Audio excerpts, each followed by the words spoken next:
хочу нагадати, що сьогодні день депортації кримських татар. Сьогодні, 18 травня 2017 року, в окупованому Криму немов би повторюється історія.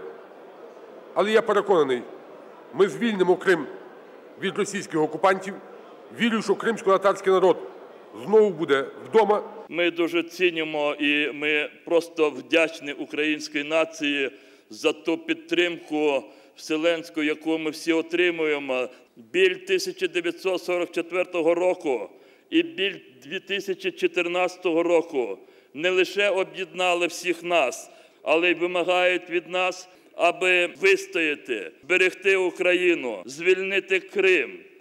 Прошу вшанувати жертв депортації кримських татар у 1944 році хвилиною мовчання.